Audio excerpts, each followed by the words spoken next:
Hi, Stuart here. We're in San Jose del Cabo, and I'm with David, the owner here at La Lupita Taqueria y Mezcal. We are talking about Mezcal, and he's been explaining it to me, and it is much more, I don't want to say complicated, but there's more involved than I would have thought. And we were just comparing this to wine, and where wine, they can pick the grape and, get processing it, whereas the agave plants, they have to grow for quite a while. So, David, why don't you just show us just once on one of these the proper way to taste a mezcal? Correct.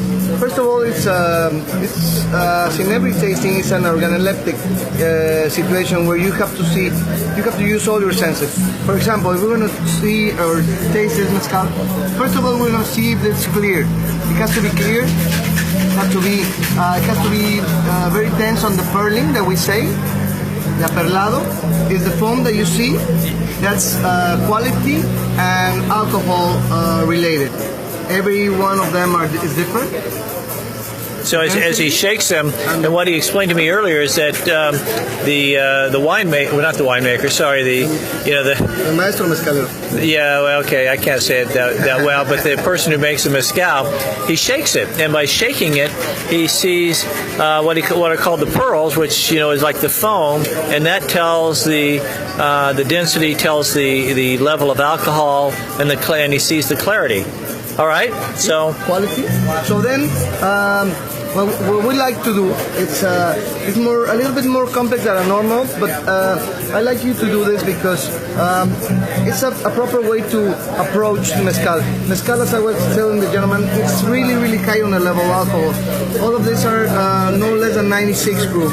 So you have to prepare your palate for this quantity of alcohol. For example, I would like you to do, hopefully you're having a tasting with us, I'd like you to have a drop of the mezcal, put it in your palm, and take it to your nose.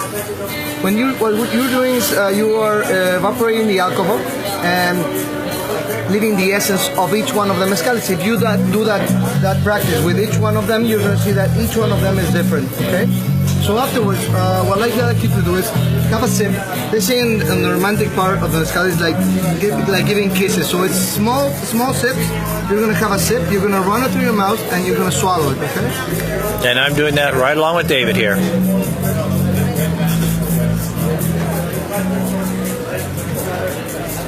So first of all, what happens if you have not been having mezcal?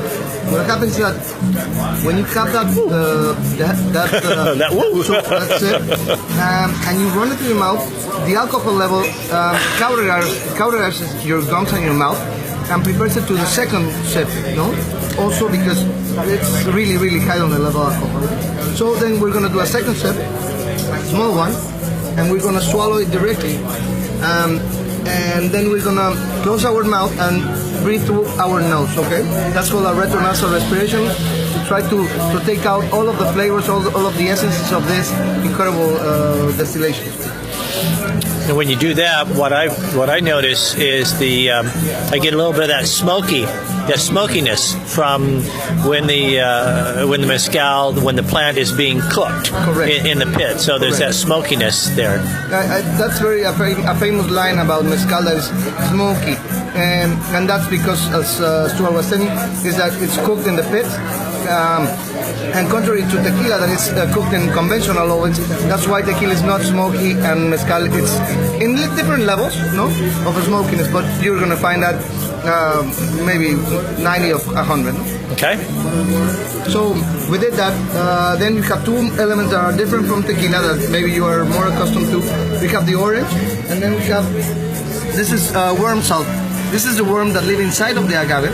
When they crush them, they take them out, they dry them, and they send them to us, and we do this homemade. We do a mix with some really nice salt and different kinds of chilies, okay? Dry chilies. What I like to do, then is you got to take your orange, dip it in the salt, and then have it so you can clean your palate a little bit and then get some spicy of Mexico in there. Yeah. So we're going to see how this is.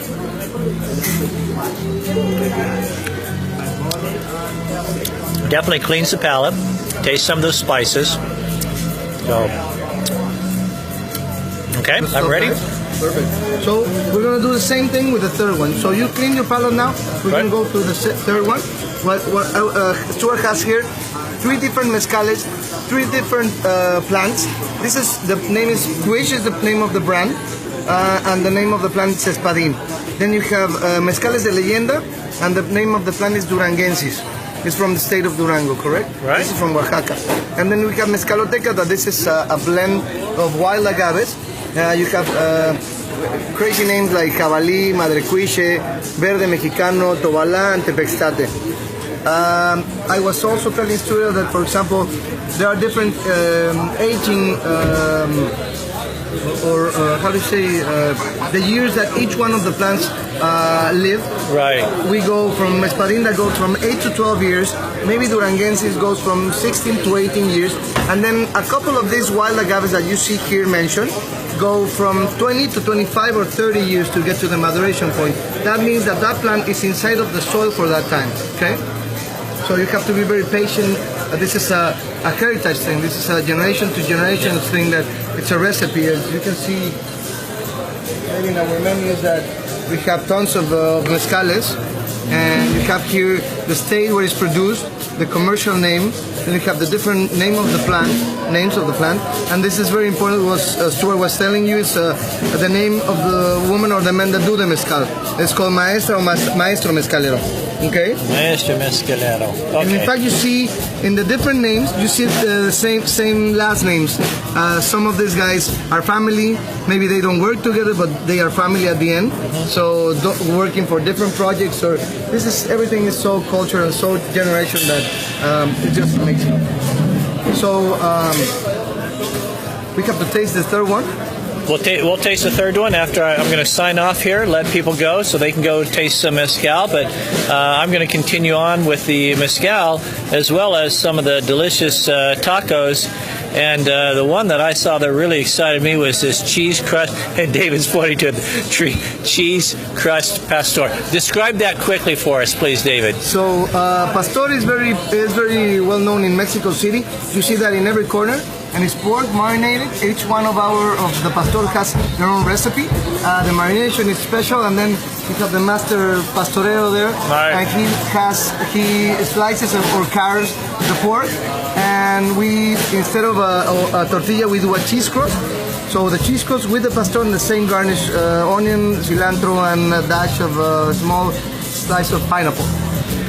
One thing, if you have not gathered it already, I'll tell you, but I think you have. David is extremely passionate about mezcales, about his tacos, about not just the business here, but the fact that what he does is bring a different experience, letting people see, some of the real Mexican experience, and especially from Oaxaca, where 80% of the mezcal comes from. So I'm going to sign off for now, but do check out more about the mezcal, and when you're in Cabo, come up to San Jose del Cabo to La Lupita Taqueria y Mezcal, and say hello to David. He will greet you with a big warm smile, and he's happy to tell you anything you want to know, and probably even more about mezcal, but it's very interesting and very tasty. Stuart signing off for now from San Jose del Cabo.